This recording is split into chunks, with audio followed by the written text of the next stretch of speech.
нашия клас протекоха много интересно. Онова, което аз направих, беше да задам устно насоките. И тъй като и трите ситуации бяха свързани и с творчество, и с преодоляване всъщност на страха, но и голям избор от тяхна страна. Какво имам в предвид? В ситуацията аз съм известен певец, самите деца избраха свои любими песни, които да изпеят в караоке вариант, който беше много интересен избор от тяхна страна. В интерес на истината всички се включиха без изключение, т.е. желанието, с което го изпълняваха, си личеше, беше очевадно. След което всъщност под името на всяка песен, всяко едно дете записа емоцията, която е изживял, докато е пял този караоке вариант. Накрая, на база на емоциите, вече, виждайки ги и прочитайки ги, направиха абревиатура думата радост и срещу всяка буква отново изписаха емоция, която са почувствали или която свързват с даденото изпълнение. На базата на тази абревиатура след това създадоха едно кратко четиристишие. И последната ни задача, която всъщност отново беше именно да преекспонират и да пресъздадат отново емоциите, които във всеки един в пълния смисъл на думата бяха положителни.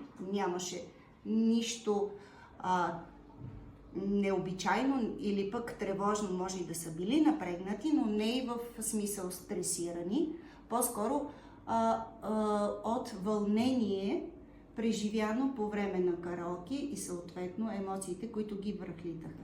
Та прословутите емоции те отново изразиха в следващите 2 часа в една кратка история, като вместо себе си в историята поставиха измислен герой, който да премине през същите тези неща, през които е преминало и самото дете.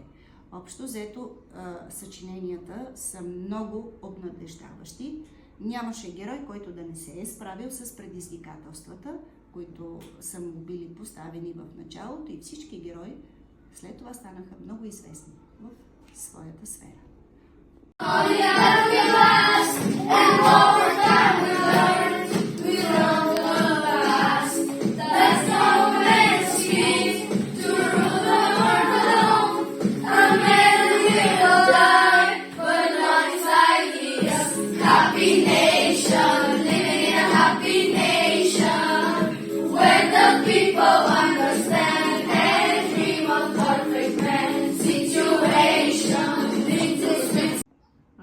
Дейностите, които правих в следобедните занимания, в занималнията, преди да започна да пиша домашните, бяха свързани с рисуване и трите дейности.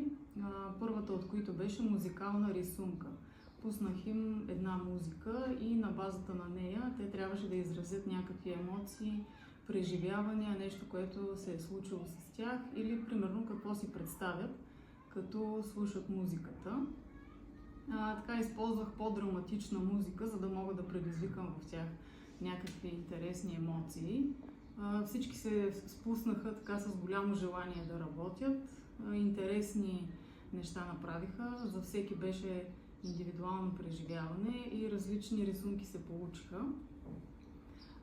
Интересното е, материалите, с които работиха, бяха обикновени листи, моливи, по-малко използваха бои, повечето моливи, главно цветни моливи.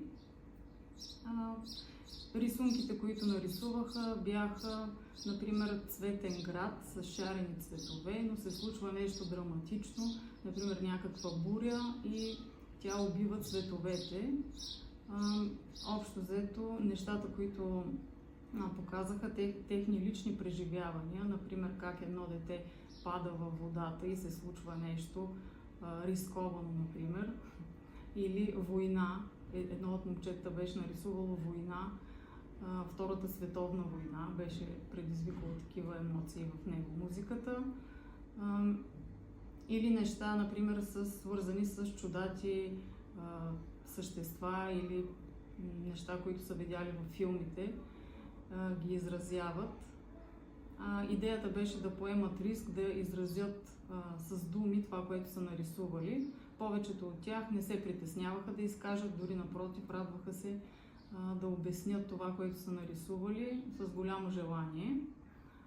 Другата дейност беше свързана с рисунка на любимо място, нещо, което ги успокоява.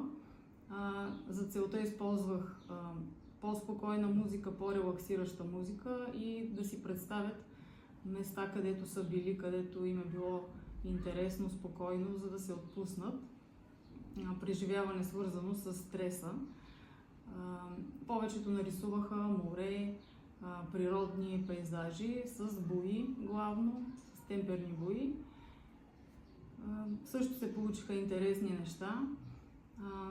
Много от тях изразиха неща, които са преживяли през лятната ваканция, например, където са били. Разказаха също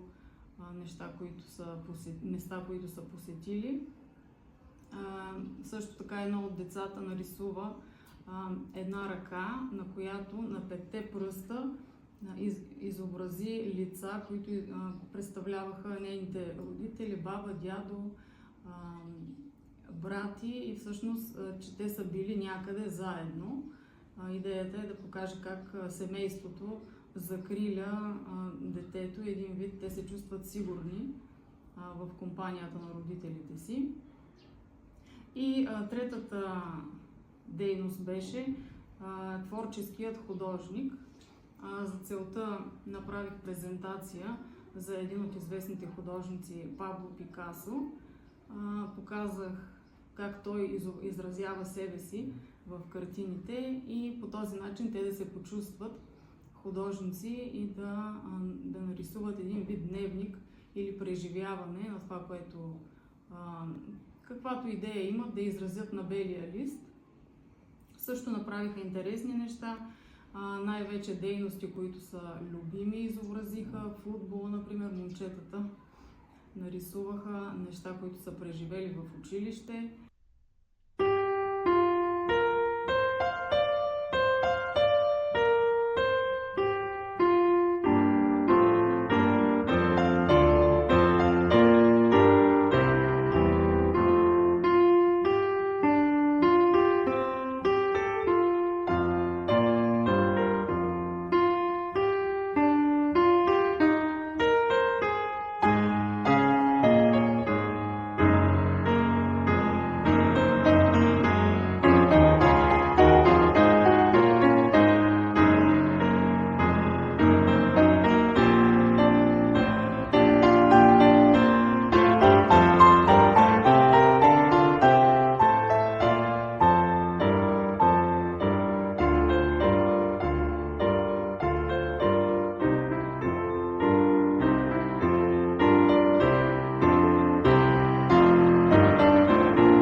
Където детенцето не си е гледало по пътя и е паднало в реката.